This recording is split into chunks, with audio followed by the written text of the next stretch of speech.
Assalamualaikum warahmatullahi wabarakatuh. Alhamdulillahirabbil alamin wassalatu wassalamu ala asyrafil anbiya'i wal mursalin wa ala alihi washabihi ajmain. Amma ba'd. Yang pertama, marilah kita panjatkan puji syukur kita atas kehadiran Allah Subhanahu wa taala. Tuhan yang Maha Pengasih lagi Maha Penyayang, yang tak pilih kasih, tak pandang sayang, yang nikmatnya tak terhitung dan tak terbilang, yang karena nikmatnya lah kita dapat menjalankan aktivitas kita seperti biasanya, dari kita berangkat di pagi hari sampai nanti kita pulang.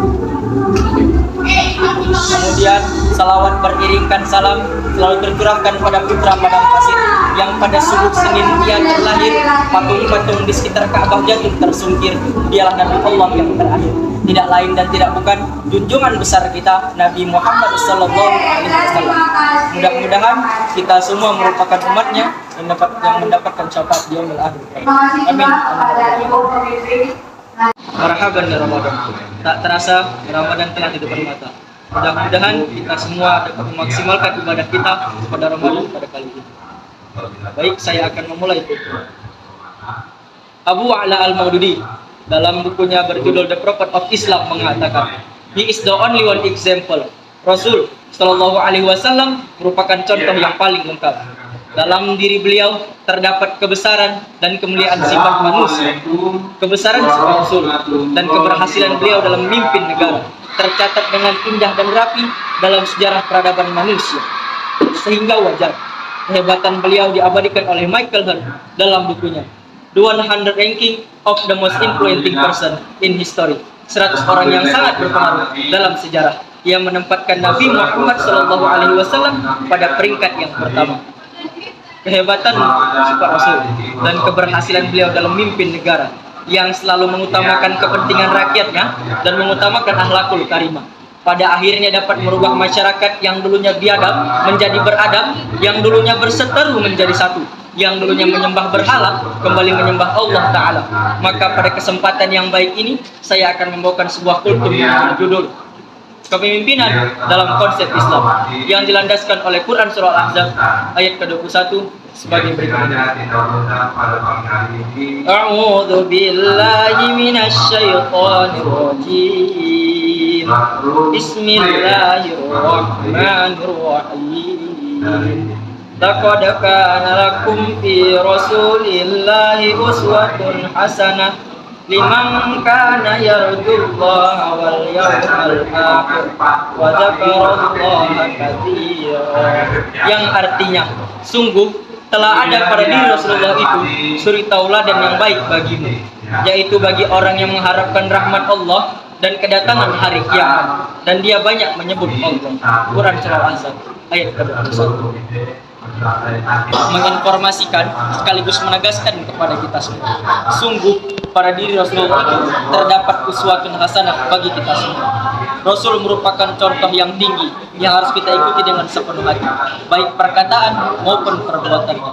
Berikut pernyataan Imam Al-Sabuni dalam Sofatul Tafsir. Dari ayat tadi dapat kita simpulkan bahwasannya Rasulullah SAW merupakan contoh yang paling patut kita teladani, terutama dalam hal kepemimpinan. Sebab beliau merupakan sosok pemimpin yang ideal, yang sangat berhasil dalam sejarah. Bahkan beliau merupakan rahmatan linnas, rahmat bagi manusia, dan rahmatan lil alamin, rahmat bagi seluruh alam. Hadirin yang saya hormati, pada dasarnya setiap manusia adalah seorang pemimpin, minimal memimpin dirinya sendiri, dan seorang pemimpin akan dimintai pertanggungjawaban atas kepemimpinan.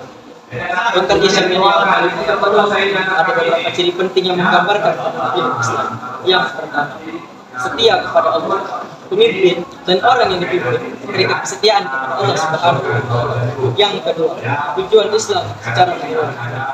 Seorang pemimpin bukan hanya memikirkan kepentingan organisasi hanya untuk kepentingan kelompok, tapi dalam Islam yang lebih luas lagi. Yang ketiga, berpegang pada syariat dan akhlak Islam. Pemimpin terikat dengan peraturan Islam dan boleh menjadi pemimpin selama ia berpegang teguh pada perintah syariat. Dalam menjalankan urusannya, ia harus patuh kepada adab-adab Islam, khususnya ketika menghadapi golongan oposisi atau orang-orang yang tak sepaham. Yang keempat, mengemban amanah. Pemimpin menerima kekuasaan sebagai amanah dari Allah Subhanahu wa taala yang disertai oleh tanggung jawab yang besar. Al-Quran memerintahkan pemimpin melaksanakan tugasnya untuk Allah dan menunjukkan sikap yang baik kepada pengikut atau bawahan. Dalam Al-Quran, Allah Subhanahu wa taala berfirman,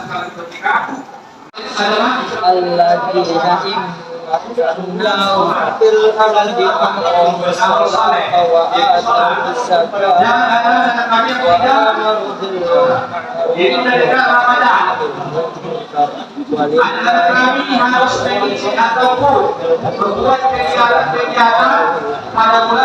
yang artinya yaitu orang-orang yang jika kami teguhkan mereka di muka bumi, niscaya mereka memberikan sholat, menunaikan zakat, berbuat ma'ruf dan mencegah dari perbuatan munkar. Dan kepada Allah lah kembali segala. Quran surat Al-Baqarah ayat 21. Hadirin yang saya muliakan, hal lain yang harus kita perhatikan adalah adanya prinsip-prinsip dasar dalam kepemimpinan Islam, yakni musyawarah, keadilan, dan kebebasan dalam hidup. Secara ringkas, kami ingin mengemukakan bahwasanya kepemimpinan Islam bukanlah kepemimpinan yang tirani dan tanpa koordinasi, tapi yang mendasari dirinya dengan prinsip-prinsip Islam, bermusyawarah dengan orang supaya secara objektif dan penuh rasa hormat, membuat keputusan seadil-adilnya, dan berjuang menciptakan kebebasan dalam berpikir, bertukar gagasan yang sehat dan bebas, saling kritik dan saling menasihati satu sama lain sedemikian rupa, sehingga para pengikut atau bawahannya merasa senang membahas persoalan yang menjadi kepentingan atau tujuan bersama. Pemimpin Islam bertanggung jawab bukan hanya kepada pengikut atau bawahannya semata, tapi yang jauh lebih penting adalah tanggung jawabnya kepada Allah Subhanahu wa taala sebagai pengemban amanah kepemimpinan.